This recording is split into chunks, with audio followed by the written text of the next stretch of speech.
Hello, everyone, and welcome to the My Healthy Home Summit. Thank you for joining us. I'm your host, Caroline Blazovsky, and I'm a national healthy home expert and an environmental residential consultant with over 24 years of experience. This summit is designed to educate you about the process of creating a healthy home, to learn how homes may affect our health and wellness, and the benefits associated with living and working in healthier spaces. We've compiled the most decorated speakers in this arena to help you on this journey. Today, we're joined by Dave Jones, who will be discussing ventilation and the importance our kitchens and bathrooms play in creating and maintaining a healthy home. Welcome, Dave Jones. Thank you so much for joining us. We are thrilled to have you. Thanks. I'm thrilled to be here.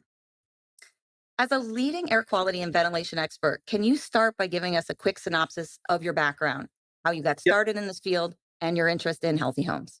of course.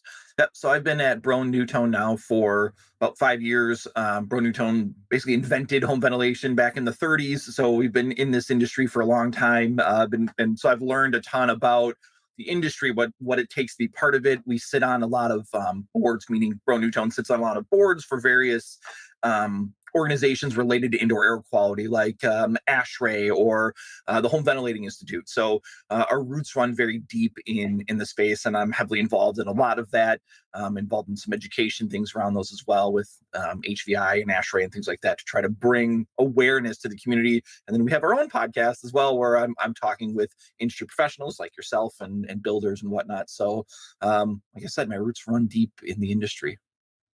Was there a reason you developed a passion for ventilation or for homes in general? Did you grow up doing something related to homes? Did you have a dad who liked to do construction? Interesting question. No, did not come from the industry. I have an English degree, so none of this was part of my background. I never thought I would be in it. I've always wanted to work somewhere that I guess makes a difference in the world, makes lives better, and I think we do that through indoor air quality. I had no idea that indoor air quality was even a thing. We all know outdoor air quality; it's in the news. We talk about it. I had no idea it was even a thing to think about until I started working at Brown. But what drew me to this company was the in this industry was that it benefits people. It makes people's lives better. I've got a 2-year-old daughter who, like, man, like all these things that I didn't think about what's in my home and what she's breathing, new things, mattresses and stuff that are emitting gases. I had no idea. And so I think part of it was just learning something new about the world and the world in which I live and the home I live drew me to it. And I don't know, when I don't go halfway on anything. So I went all in on it, and it's been fun. It's been a real challenge to learn and grow with the industry, especially as we've grown in light of the pandemic and forest fires and things like that we're seeing, climate change that we're seeing going on right now. There's a lot going on. It's fun. Amazing. So let's get into the weeds a little bit, but not too much, Yeah, because we have a lot of people listening and watching this summit that have no idea what indoor air quality is or why should we be concerned.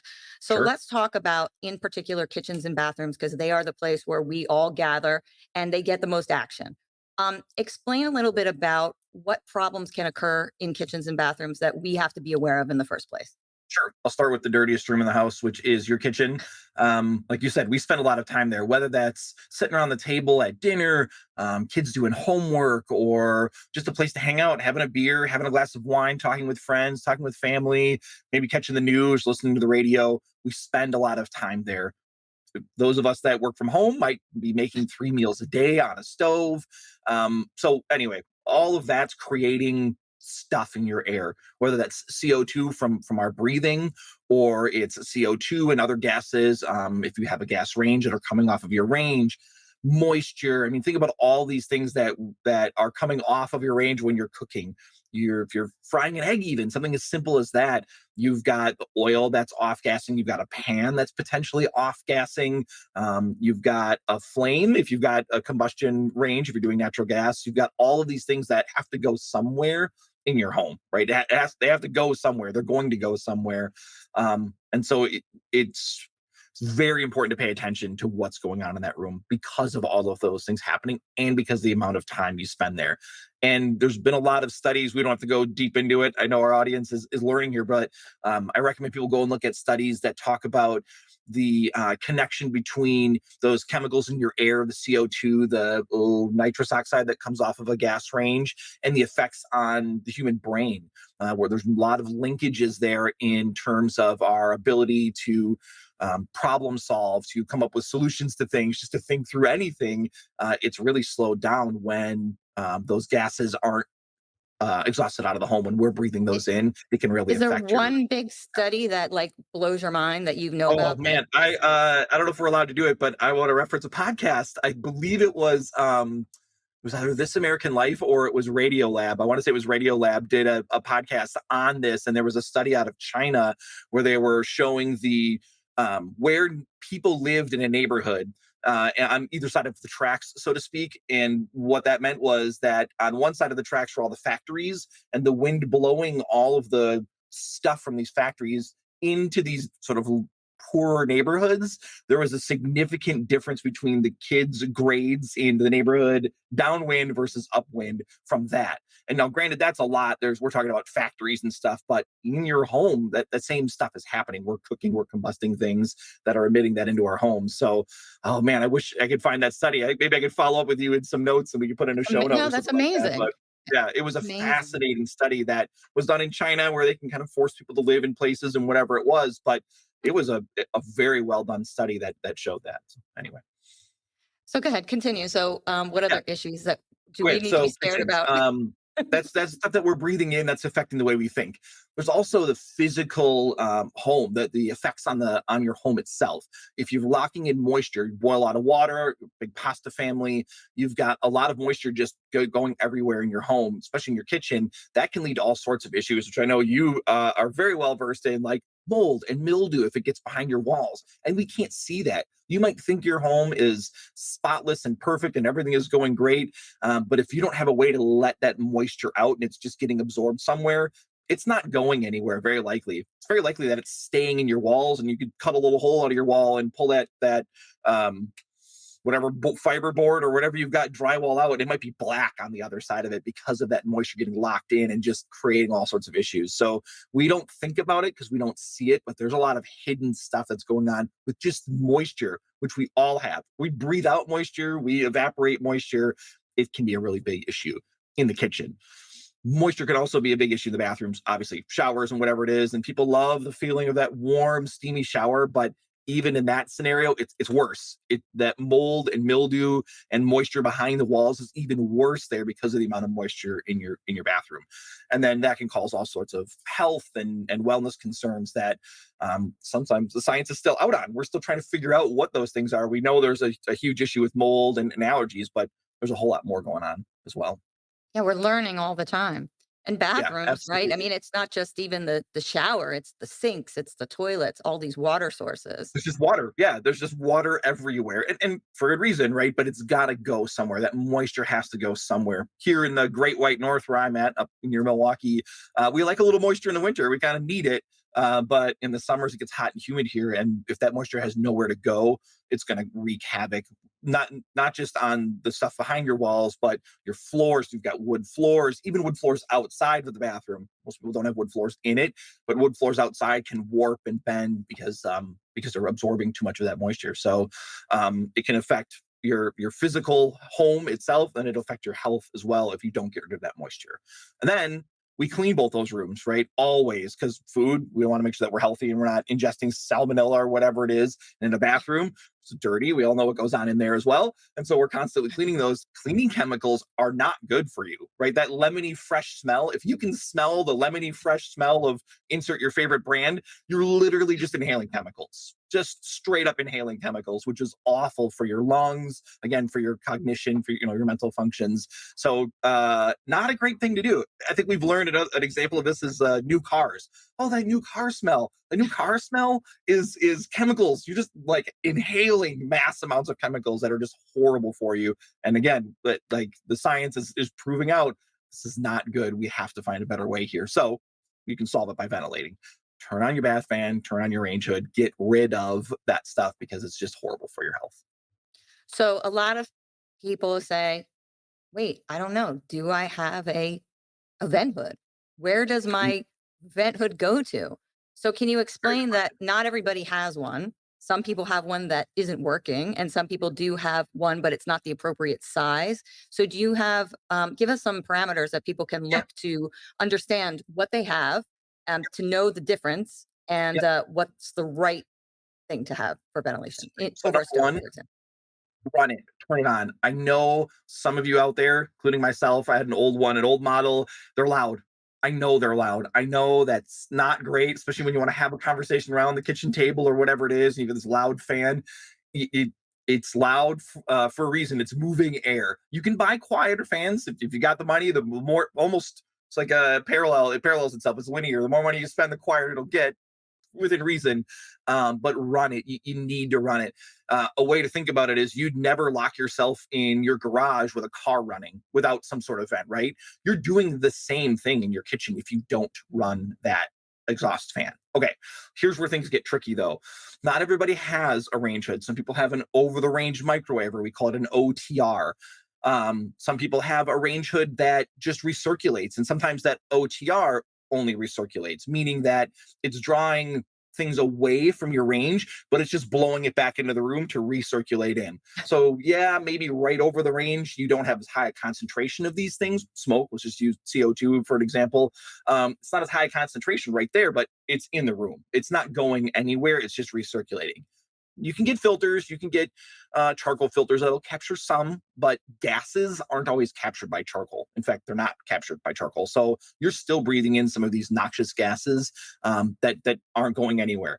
So whether or not you have a range hood that exhausts out of your home, if it's recirculating or not, make sure you're changing a filter on it. They all have filters, whether they exhaust out or not. Change them, wash them, do whatever you need to do to make sure that they're clean, and then run it constantly. Now, if you've got a range hood that exhausts out, absolutely use it and don't be afraid to put it on high. I know it's loud, but you're going to get rid of what you need to get rid of. And that's the goal here. Like my lock yourself in the garage with a car, bad news, right? Die from that. We're killing ourselves with our food as well as we're cooking it. It's just a smaller quantity, but over the course of time that builds up in your body, and that's not good. So make sure you're running it. Size, you talked about size. Most homes have a 30-inch wide range, and your range hood should align with that, about 30 inches wide. And then it needs to be about 24 inches from the range itself, from the surface. And then you want it out far enough to cover most of your range. Right now, unfortunately, those over the range microwaves are far enough back that your front two burners, the ones that we use the most often, aren't covered, right? They're not covered by the exhaust fan. And so that's just going into your home or right into your face, right? You're just breathing that straight in. So take a look at what you've got and make sure it comes out far enough. If it doesn't, I strongly recommend that you replace it with something that does come out far enough and has adequate power.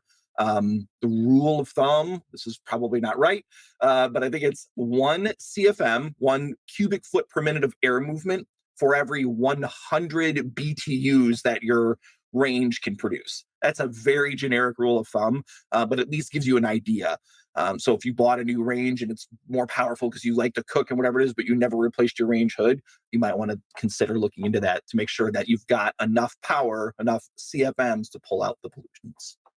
Is more CFM? So what if someone says, "Hey, I want to get this really big range. Like I'm going 1500 CFM." Is that Yeah. better or not? Is it bigger Um, better? Bigger is technically yes, but there's a caveat to that. The air has to come from somewhere, right? You create a vacuum in your house. So if you put a 5,000 CFM range hood in your kitchen, and you've got a 100 square foot kitchen or whatever it is, like there's not enough air in there to move out. And then you run into other issues where if you've got a gas burning furnace like I have, I could be potentially pulling fumes from that. So my exhaust, instead of going out, it's going to come down that pipe and then into my home. So I've created a whole separate set of issues for my indoor air quality. Um, if you have a big range and you've gotten to remodel and you were fortunate enough to be able to do that maybe during the pandemic when things were cheap or whatever it was, make sure that your whoever installed it, or if you installed it yourself, put in makeup air.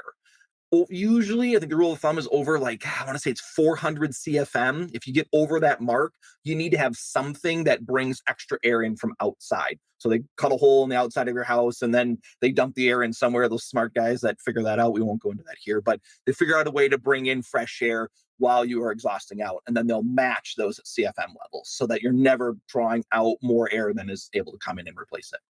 I think that's a big term that people don't understand. They say, "Well, what is makeup air? What, why do I need that?" And explain a little bit about if you pull up this vent, which you think you're doing a good thing, you could actually be pulling from somewhere like a garage. So when you Yeah, start and to run, what we call an unknown source of air, right? You want to know, excuse me, you want to know where your air is coming from. So if you've got this big range hood and you don't know where your air is coming from, it could be coming from a garage. So you're pulling in fumes, chemicals, garbage, whatever's stored out there. If you've got a crawl space, maybe it's coming up through the crawl space, and not everybody's crawl spaces were put in properly, as you know. So there's mold and all kinds. I mean, who knows? It could be raccoons living down there and whatever that mess is. That's now you're just breathing that in. So you've created a different set of issues. Yeah, maybe you solved the CO2 issue, but now you're bringing in mold and mildew or fecal matter from your crawl space or whatever it is, or fumes right? from the garage. None of that is good. So makeup air is making up for the volume of air that you are exhausting out through the range hood. So, like I said, you want to make sure it's balanced. You always want a balance of air in and air out. And then you want to know the source of your incoming air. You want to be able to filter it. In some cases, depending on how you set it up, you can temper it a little bit so that you're not just bringing in ice cold air or really hot, humid air in the summer. You're able to get sort of a better balance there and treat that air before it just goes right into your living space. And so this problem also exists in a bathroom, right? So we need ventilation in our You got it. kitchens because we're cooking and all the lovely things that we do. But how about the bathroom? What's key there? It's, you need to have enough CFM for your bathroom as well. Most building codes require about 50 to 80 CFM, depending on the room size. So if you have a really small a powder room, you don't need a lot of ventilation in there because it's a small room. You can get away with a 50 CFM fan, which is kind of the smallest fans that are on the market. Then you can go all the way up to fans that are 150 CFM, and that would be for a master bathroom. But like we talked about earlier, what you're trying to do is get rid of moisture, get rid of chemicals from cleaning, or even honestly, even your smell shampoos and soaps. I mean, that's emitting a gas. If you can smell something that isn't natural, it's still a chemical.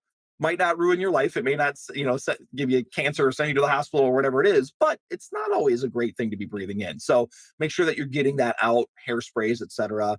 And then again, with the known source of fresh air, you want to know that whatever air is entering your house is fresh as well. So if that bath fan is pulling 110 CFM, it's got to pull that air from somewhere. Make sure that that's a known source of fresh air. That somehow you're bringing air into your home through whatever it is, a hole in the wall, whatever it is that can filter things, that can keep out the bad stuff and only bring in the good stuff.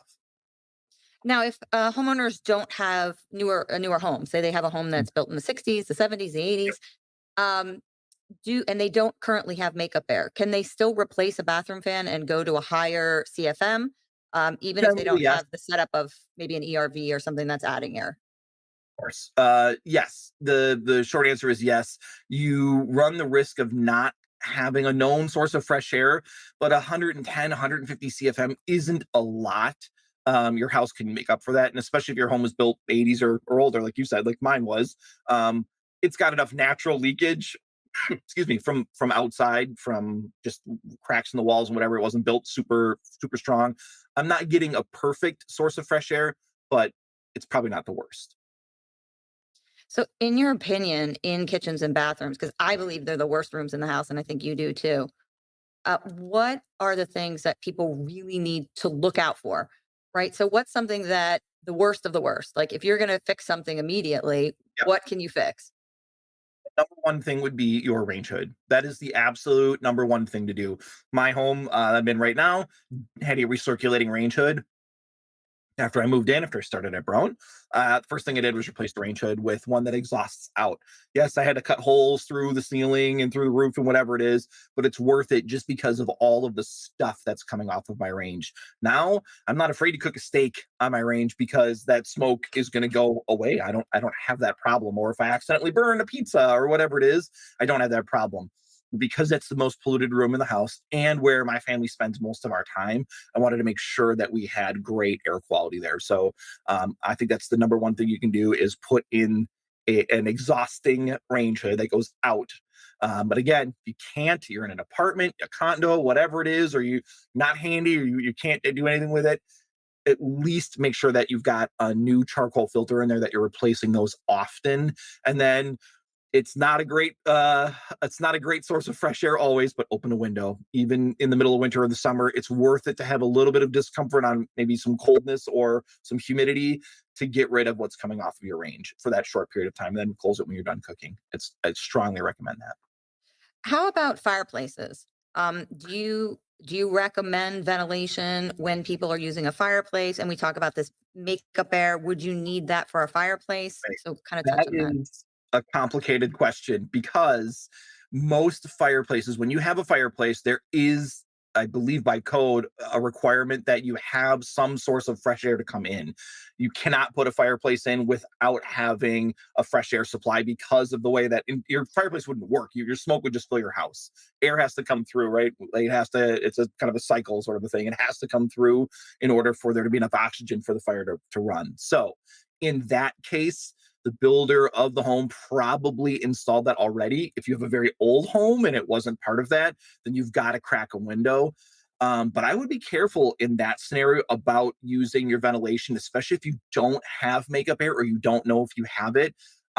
You probably don't want to run your range hood at the same time that you're running your fireplace. So you've got a fire in the fireplace because it's going to mess with the amount of air coming into your Interesting. home and going out, and you could end up drawing smoke back into your home, which would be awful.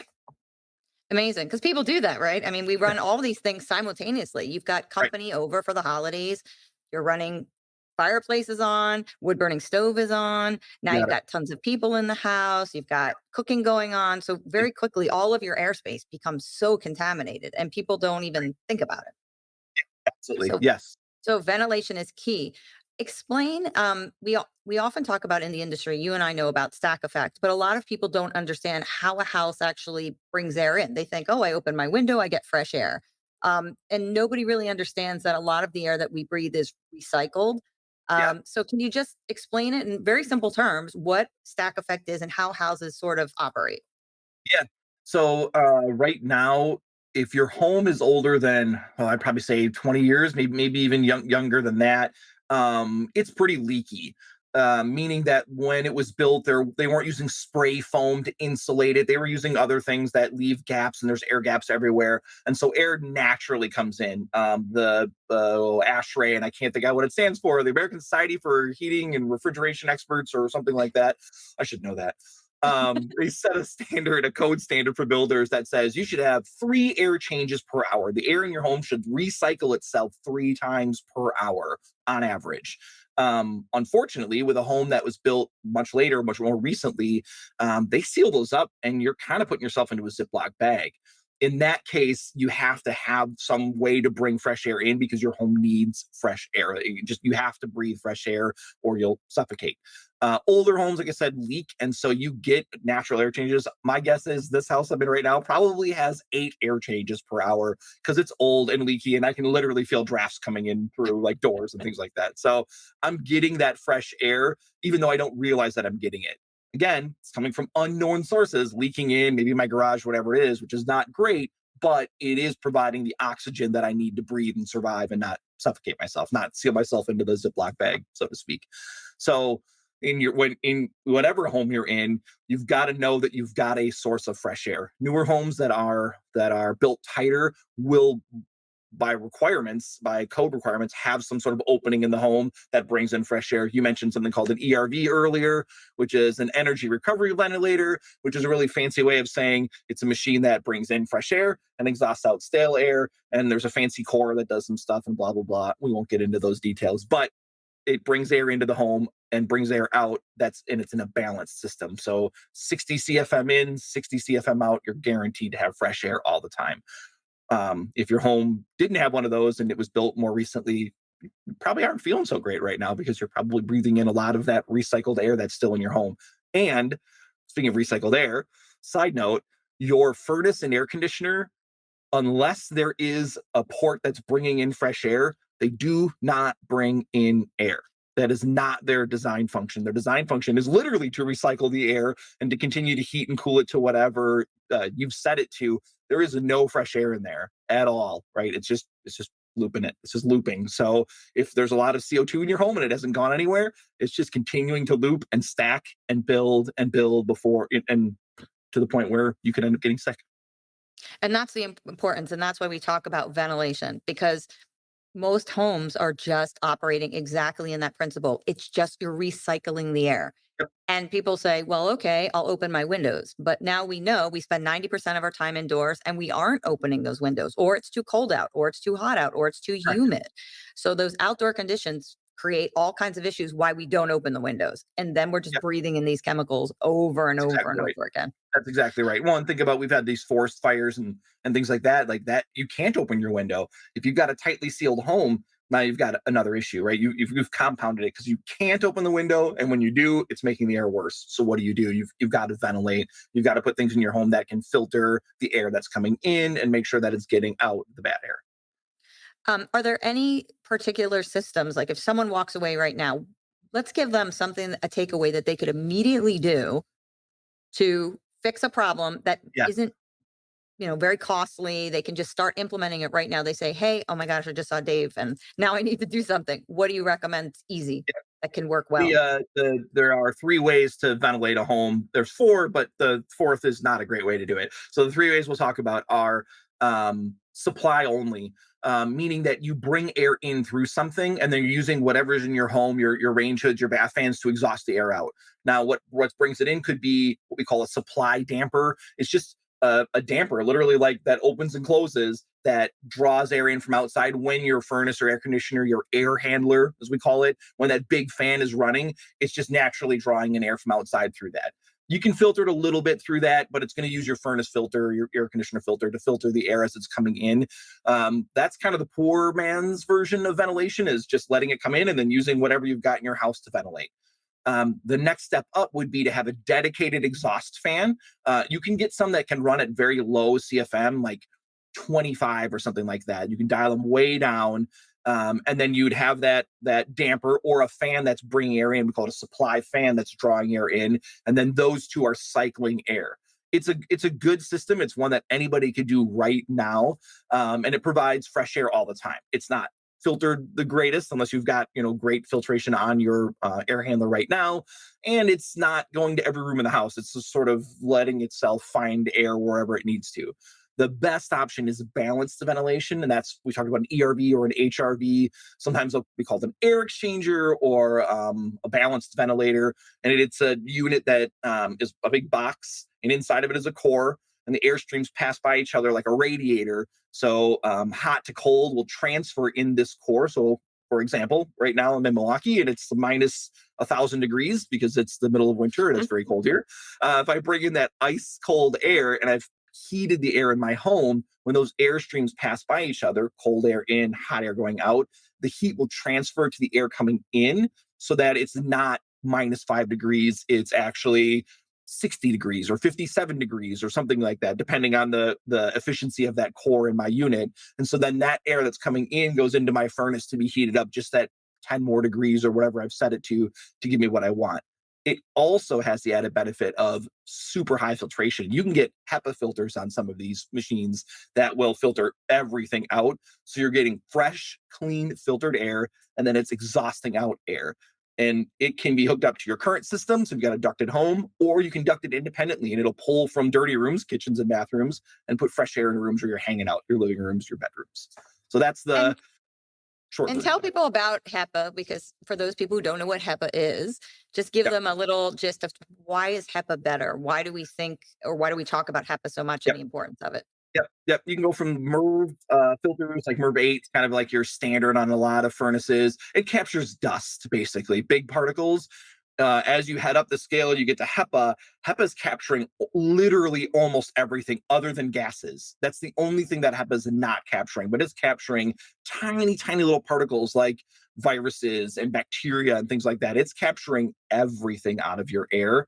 And why that's important is because we don't know what's in our air necessarily unless we hire somebody like yourself to come in and tell us what's in our air so that we can start to mitigate those issues. We don't always know. And so having that high level of filtration almost guarantees that you're going to pull out whatever garbage is in your air, and ensure that you're breathing fresh air. Yeah, and I think the takeaway too is that we don't know, right? We treat a lot of these things because we just, every house that I've ever been in, and I've seen 30,000 houses in my career, they've got something. Everybody has something wrong. Nobody is precluded from this. So that's why it's so important to understand that we're all doing these things in our home. There's no way around it. You're not going to not cook dinner, and that this Yeah, is so key what he's telling you.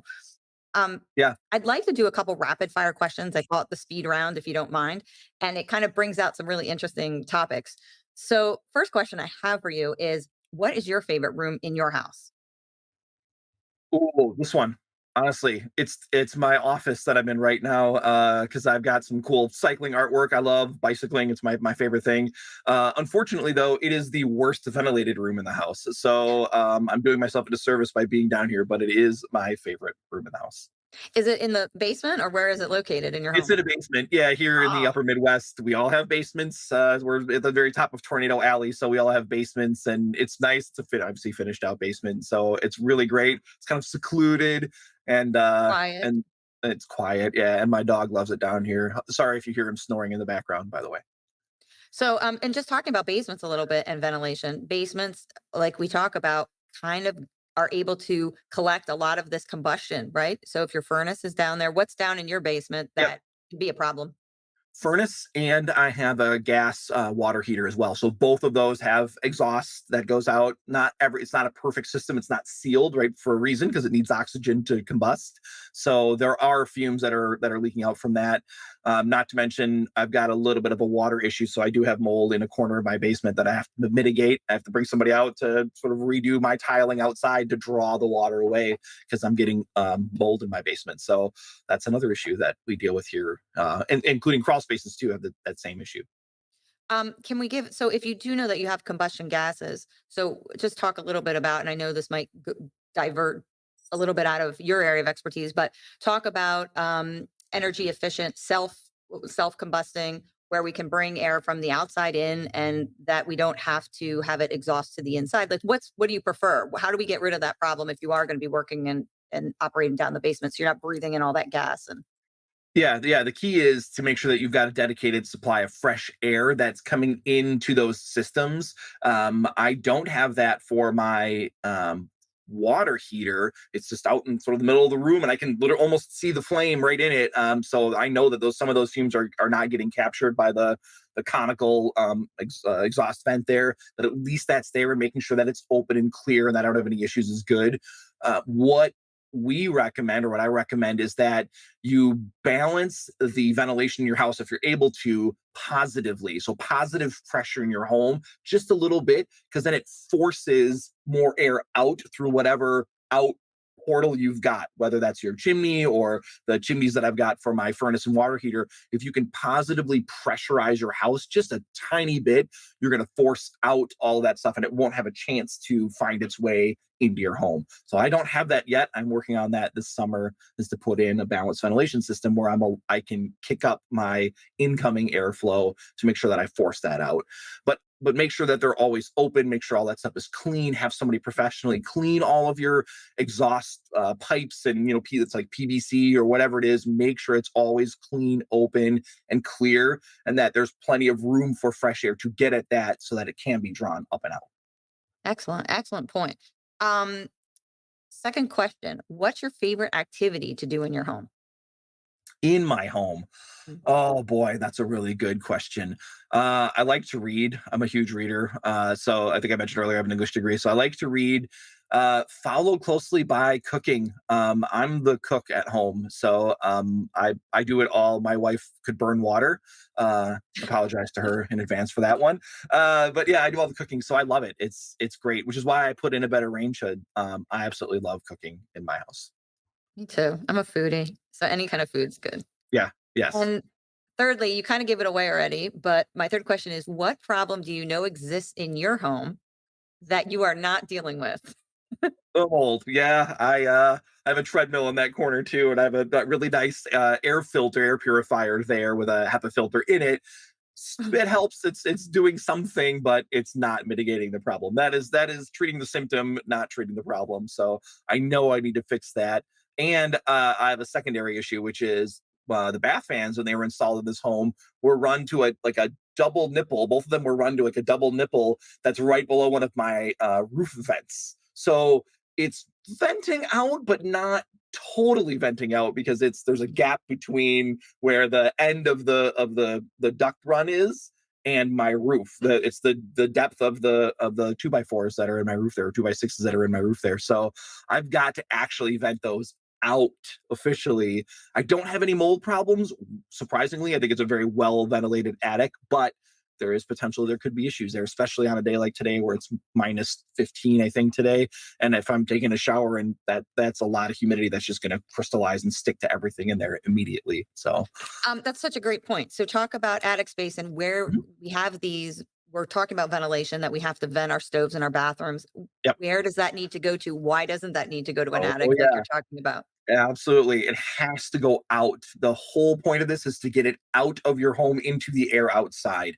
It cannot just ventilate into your attic. We've seen that before, especially if you think about with a range hood, there's grease coming off of your range. Doesn't matter what you're cooking. You cook with fat all the time, whether it's olive oil, whatever it is, that's going to turn into particles and go into your attic if you don't vent it out. And then that's a massive fire hazard, number one, which is really bad. And then number two, that just is going to come back into your home. Like our houses, unless, like I said, you've got a house that's built very recently, they leak. There's a lot of cracks and gaps and things where stuff can come in. So all of the stuff you thought you were getting rid of is just coming right back into your home again, right? Creating a whole nother set of issues. And now we've got mold issues because there's moisture and things like that, and animals that might be attracted to the smells and whatever. So you've created yourself a whole other set of issues if you don't exhaust everything completely out of your home. So when it's raining, or I always say when it's raining because that's the best time to look at your attic, go up there and make sure where you see over your kitchen or over your bathroom that you have those vent fans and that they go all the way up through the roof and out through the top, and they don't That's correct. stop. Yes, absolutely. And make sure that your attic is adequately insulated and that it can breathe, right? So, and if you don't have a sealed off space, right? If it's not a finished room, if it's an open attic like mine, make sure that that's open as well and that there's air movement in the right way. There's a lot of building science behind how that works, but that will affect your indoor air quality because if there's too much cold, too much hot, whatever it is, if there's hot spots, cold spots, moist spots, whatever, because it's not ventilating properly, that could cause issues with whatever air is coming down and leaking through into your home. So it's very important to pay attention to that attic space. And I'm very conscious about talking about dorms, studio apartments, people who live in the city. Our producer, who we don't see right now, is behind the scenes, Clara, living in these apartments where they have no ventilation at all. And they're basically like cooking popcorn is like my big thing. I always say, don't cook popcorn. It's got high VOCs, all that oil, particulate in a microwave. Are there any solutions for people who live in these types of structures that really don't have the option of putting in a huge range hood? Yeah, Space is of the essence, right? question. Honestly, no. The answer is not really. Your best bet is always open a window, always crack a window when you're cooking. In fact, two windows so you get some cross ventilation if you don't have an exhausting range hood, right? Let's assume you're in New York City in a 100-year-old building and it was never intended to have great ventilation. If you're in that scenario, at least open two windows to get some cross ventilation. It's likely the air outside is slightly better than the air inside, and so you're on the balance. You're going to have better indoor air quality that way. And then in that scenario, an air purifier, one that has HEPA filtration. You want to look for, oh boy, there's another term that measures the efficacy of it, and I can't think of what that is. Like the number of sort of air changes it's able to do per hour. AHAB, I think, is the name of the acronym AHAB that measures. It's an organization that certifies whether or not you've got a good unit. And unfortunately, it means you have to spend a little bit of money on them. But on the whole, that's a whole lot cheaper than hospital bills. So it's worth it to invest a little bit in that and to use sort of your windows as your ventilation when it makes sense and in terms of what the outdoor air quality looks like. That's such good advice. And then let's talk just a little bit about sensors because I know we're running out of time, but sensors and what they can tell us and how we can incorporate them into Yeah. systems that operate, and can they operate together? Where's the technology going? What do you see the Yep. future being in ventilation for homeowners Yeah. of all types? Yeah, that's a great question. So there's a ton of great sensors out on the marketplace right now. We have one ourselves. There are a lot of other ones on the marketplace that will tell you what's going on in your air. That's great. you should know. You should know what's going on in your air. We don't do it enough with a lot of the things that we're doing. We're paying attention more to water right now because of the lead pipe issue. But we should know what we're ingesting, water, and what we're inhaling through our air. So we should have sensors in your home that can tell you what's going on. The hard part is what next? Unless you're a building scientist or an indoor air quality expert, do you know what you need to do to mitigate those issues? Probably not. So there are systems out on the market now that are starting to tie together ventilation with those sensors. Say, like, all right, if sensor A is recognizing a spike in CO2 in the kitchen because there's cooking going on, it'll automatically turn on your range hood. And so there are systems out there that are fairly new that are coming to market that are helping you tie those together so you as a homeowner don't have to worry about it. Contact your HVAC contractor, make sure they understand ventilation well, and ask them about Mm. what your options are regarding that. But at the very least, know what's going on so that then you can talk to a professional and say, boy, I've noticed a spike of this, or I've noticed these issues. How do I fix it? And they should be able to help you out. And there's a lot of good monitors out there too that you can pick up if you go, just Google IAQ monitor and you Yep, can start getting one in your home. It may not be the best, but if it starts to tell you there's a problem, like then you know to call professionals like myself or Dave or any your HVAC contractor and say, look, I'm having an issue. And then you can come in and investigate it and we can find out, what specifically is the problem and treat it. Um, absolutely. you you are amazing. You've been in this industry. Just give everyone just an idea of how many years you've been doing this. Been doing this for 5, but my company has been doing it for 90 plus years now. Mm. So, like I said, our roots go deep. We know indoor air quality inside and out, and we love it. We live and breathe it, literally. That's amazing. And where can people get more information about you, about your company, about places, resources that you think are great for any homeowner to sort of, just Yeah. start learning about this topic? Honestly, one of the best places to go is the EPA. They've got some really good information on indoor air quality, on what things mean, on mitigation techniques. They'll walk you through a lot of that stuff. Our website's got a lot of great information, broan-nutone.com. We've got some articles there, some stuff that we've done with Caroline in the past that can help explain what's going on as far as moisture is concerned and things like that. And then I truly believe that your local HVAC contractor, if they know their stuff, they'll have content and they'll be able to help you with your questions as well. And you can learn a lot from them and ask them some good questions. So find a really good HVAC partner, find a good building science and person like Caroline to help you understand what's going on in your home and what those things mean. And do your research. Yeah, do some reading. Thank you for everything you do. We appreciate you and we appreciate Thanks. having you. Thanks for having me here.